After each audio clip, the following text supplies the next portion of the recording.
Hello, everyone, and welcome to the Child Anxiety FAQ podcast. FAQ stands for Frequently Asked Questions, and I'll be answering your questions about child and teen anxiety. My name is Dawn Friedman, and I've been working with kids and families for more than 30 years. Now I run Child Anxiety Support, a membership program for parents of anxious kids and teens. Let's get started. We have a terrific question today, and that's, what can I do about my anxious child's temper? This is a really common problem and reason that parents reach out to me. They have a child that has really difficult behavior, including big and angry behavior. Sometimes this includes screaming at their parents or saying really mean things like, "I hate you," "You're stupid," "I wish you'd die." Sometimes these children are hurting other people, siblings or pets, or they're hurting themselves, hitting their own head. Sometimes they're hurting parents, pushing their parents or hitting their parents. Very often these kids are also trashing rooms. Their parents will send them to their room for some reason or send them up to bed, and the child will tear up their room, break toys, tear up mattresses. Sometimes they're tearing up other people's property. And it's understandable that people would reach out to me, parents would reach out to me saying, "I need help with this behavior." But when we're starting with the behavior, we're actually starting backwards. One of the very first things that parents do when they join the Child Anxiety Support membership is download an anxiety assessment so they can get an idea of the shape of their child's anxious behavior, where it's showing up. Are we seeing general anxiety? Are we seeing separation anxiety? Are they having somatic symptoms like stomach aches and headaches? Basically, how anxious are they? And if we find out they indeed are pretty anxious, then we can understand their behavior, the why behind their behavior, which is that it's anxiety. And we have to address the anxiety before we can get to the behavior. Now, I'm not saying that angry outbursts or hurting people is acceptable. Of course it's not. But in order to deal with it, we need to see it through the lens of anxiety and see it through the lens of that fight, flight, or freeze. And what we've got here is kids who are fighting. Now, I absolutely get that parents want to start with behavior. Behavior like this, behavior that's hurting people, is disruptive. It can be scary. It can be getting the child in trouble at school or with friends. Other family members may be alarmed and telling you've got to do something. And you, of course, may feel really urgently that something needs to happen. But you need to understand that starting with anxiety is doing something. No, it's not addressing that big angry behavior, but it's starting at the front, at the tip of that angry iceberg. So one of the things that I have is a Bill of Rights for Anxious Kids. This is based on Ross Greene's work. He's the author of The Explosive Child, and he wrote a Bill of Rights for behaviorally challenged kids. And that's what I used as a model for my Bill of Rights for anxious kids. The gist of the Bill of Rights for anxious kids is that when we understand anxieties behind the behavior, we acknowledge that we need to start with anxiety. We need to start with all the anxiety work. That means starting with educating our kids about their anxiety, building their coping tools, and importantly, seeing this as a developmental challenge for our child. Now, you can get the Bill of Rights for Anxious Kids at childanxietysupport.com/rights. And I encourage you to check this out because it's a paradigm shift. It's seeing your child as someone who is having a big developmental struggle and not a child who just needs to be parented towards a fix.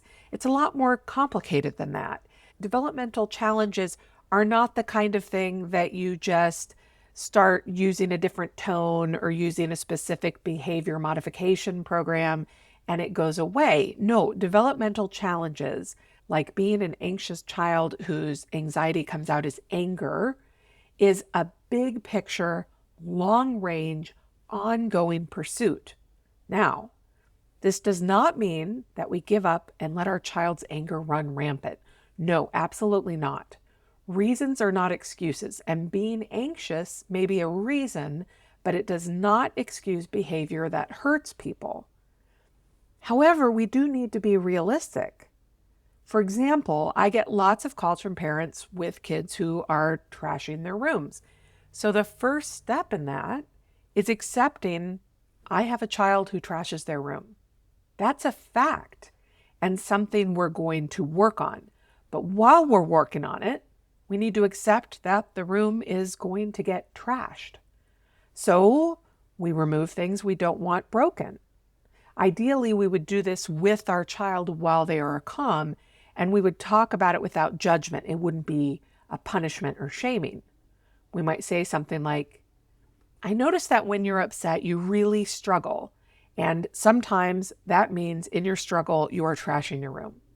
I need to remove things that we can't afford to replace or that might hurt you if they're broken. Now, I know you're growing and you won't always be trashing your room. You need to say that part because you need to give them hope. You need to show them that you believe in them, even if they don't believe in themselves, and that you believe in their ability to outgrow and get a handle on this behavior. Now, it's okay to fake it. You may worry that they are going to do this forever, but for now, give them hope. Say to them, I know you won't always trash your room. So you remove the things that you need to remove, and then you ask them, is there anything that you want to remove?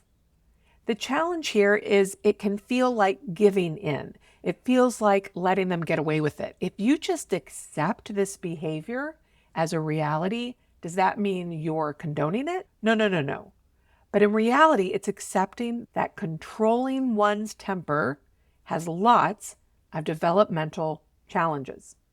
These kids have growing frontal lobes, growing impulse control, and of course, growing in learning to manage anxiety. They're growing. Meanwhile, we're going to work on their anxiety, not because their behavior is bad, not because we're trying to fix the behavior, but because anxiety is difficult and painful. And as our child learns to manage their anxiety, we will see changes in their angry outbursts. In anxiety, we're working on lots of things.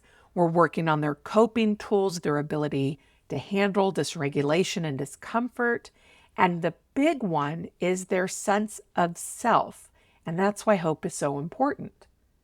If your child sees themselves as someone who is out of control, of course they will act out of control. This is what I mean by accepting that your child is going to act out of control until they don't. That's where the hope comes in. So you say to your child, you are struggling with this, but you will not always struggle. You are going to get better at it. Until you get better at it, I need to protect you. I need to protect your siblings, myself, the household, whatever it is. Now, I want you to think, how would your management of this situation change if you gave up on the idea that your child is capable of handling their temper right now? And that is at the heart of Ross Greene's work, which is Kids Do Well If They Can, and is at the heart of the Bill of Rights for Anxious Kids. When we see them as growing individuals who are struggling, then we are working with them with an acknowledgement they're not ready yet. This is your anxious child with a temper, just like having a toddler who's a messy eater. Toddlers are going to be messy eaters until they have the skills to eat neatly. Kids who are struggling with their tempers because of anxiety are going to continue to lash out until they have the skills not to. Meanwhile, we work on the anxiety with the understanding that as they get better control over their anxiety, as they grow in those developmental skills, the impulse control, the handling dysregulation, the concept of themselves as someone who can handle things well, we will see changes. Now, it can feel really slow going for the parent, and this is why I think it's so important to have helpers, whether that's a therapist, an understanding family member, a group of friends who also have kids with big behaviors. Maybe it's a support program like mine, but basically people who can help you see the growth even when you feel stuck in it.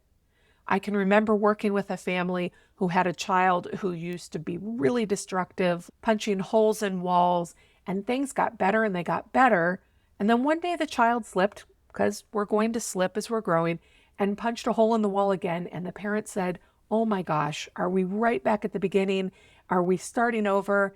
And we were able to look together and say, this is the first time in a long time that my child has done this. They are growing and getting better. Sure, they had a slip, but the work that we've done is making a difference. Look at how well they're doing. Let's look at all of their successes. And also, then that family was able to share that with the child because they get discouraged too. They think of themselves as people who are problems, who are upsetting the family, who are destructive. It takes time to change that mindset. So the answer is, what can you do about your anxious child's temper is accept that the temper is an issue and start making plans to protect the people and things, the household, the other family members, and meanwhile, get to work on the anxiety. Accept that your child is going to lash out, figure out how you would like to keep everybody safe, and focus on the anxiety. And usually that means starting with baby steps. If you're struggling with this, if you're not sure how to do it, please reach out to me and let's see if child anxiety support could be a help. Thanks for tuning in this week. And if you have a question you'd like me to address on the show, you can reach out to me by going to childanxietysupport.com and submitting a question there. You can also check out the program while you're there. And if you'd like to learn more about whether or not it would be a good fit for your family, feel free to reach out for a quick consult call. Thanks so much, and I'll see you next week.